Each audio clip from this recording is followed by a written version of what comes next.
Welcome student, this is your geography class 8 chapter 3. Your chapter name is Mineral and Power Resources. A naturally occurring substance that has a definite chemical composition is a mineral. Minerals are not evenly disrupted over space. They are concentrated in a particular area or rock formation.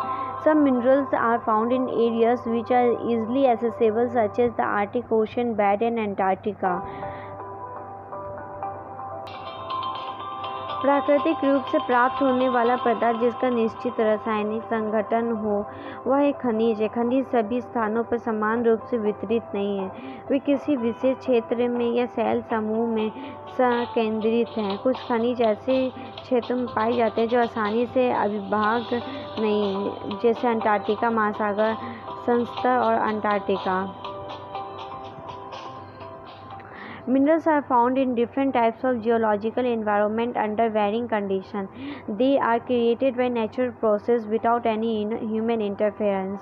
They can be identified on the basis of their physical properties such as color, density, hardness, and chemical properties such as solubility. खनिज विभिन्न प्रकार के भूवैज्ञानिक परिवेश में अलग अलग दिशाओं में निर्मित होते हैं। वे बिना किसी मानवीय हस्तक्षेप के प्राकृतिक प्रक्रियाओं द्वारा निर्मित होते हैं। वे अपने भौतिक गुण जैसे रंग, घनत्व, कठोरता और रासायनिक गुण तथा विलयता के आधार पर पहचाने जा सकते हैं। Types of mineral. There are over 3,000 different minerals on the basis of composition. Minerals are classified many as metallic and non-metallic mineral. Metallic mineral contain metal in raw form. Metallic are hard substances that contain heat and electricity and have a characteristic luster or shine. Iron ore, bauxite, manganese ore are some examples. Metallic mineral may be ferrous or non-ferrous. Ferrous minerals like iron ore, manganese, and chromite contain iron. A non-ferrous minerals does not contain iron but may contain some other metals such as gold, silver, copper, or lead.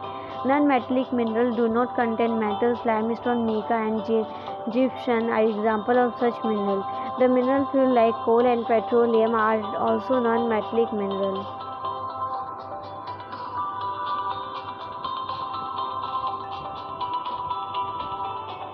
खनिजों के प्रकार.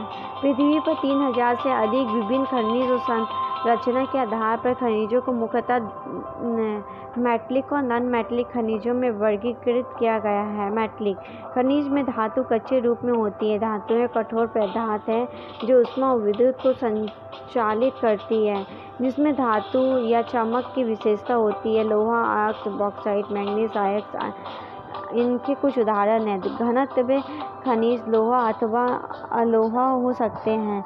लोहा खनिज जैसे लोहा, अयस्क, manganese और chromite को लोहा कहते हैं। अलोहा खनिज में लोहा नहीं होता, किंतु कुछ अन्य धातु यथा सोना, चांदी, तांबा, सीसा हो सकती है। नॉन मेटलिक खनिजों में धातुएं नहीं होती। चूना, पत्थर, अभ्रक और इन खनिजों के उदाहरण हैं। खनिज ईंधन जैसे कोयला और पेट्रोलियम भी अत्यधिक खनिज हैं। Minerals can be extracted by mining, drilling, or quarrying. The process of taking out mineral from the rocks buried under the earth's surface is called mining.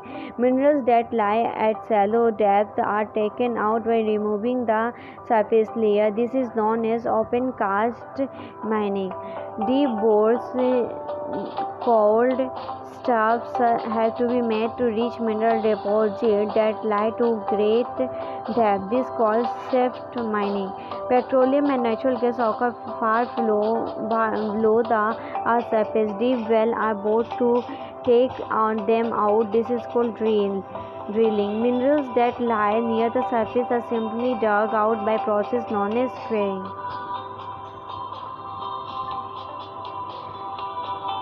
खनिजों को खनन, प्रवेदन और अखनन द्वारा निष्कासित किया जा सकता है। पृथ्वी की सतह के अंदर दबी सैलों से खनिज को बाहर निकालने की प्रक्रिया खनन कहलाती है। खनिज जो कम गहराई में स्थित है वे पृष्ठीय स्तर को हटाकर निकाले जाते हैं। इसे वृत्तीय खनन कहते हैं। गहन वेदन जिन्हें कूपक कहते हैं। अधिक गहराई में स्थित खनिज निक्षेपों तक पहुंचने के लिए बनाए जाते हैं। इसे कूपनी खनन कहते हैं। पेट्रोलियम और प्राकृतिक गैस धरातल के बहुत नीचे पाए जाते हैं। उन्हें बाहर निकालने के लिए गहन कूपों की खुदाई की जाती है। इसे प्रबंधन कहते हैं। सतह के निकट स्थित खनिजों को जिस प्रक्रिया द्वारा आसानी से खोदकर निकाला जाता है उसे अखनन कहते हैं। This is the end of this video. We will continue this chapter in next video. If you have any doubt, please let us know. We will try to clear your doubts in another video. अगर आपको कोई संदेह है तो कृपया करके हमें बताइए। हम अगले वीडियो में आपके संदेह को दूर करने का प्रयास करेंगे।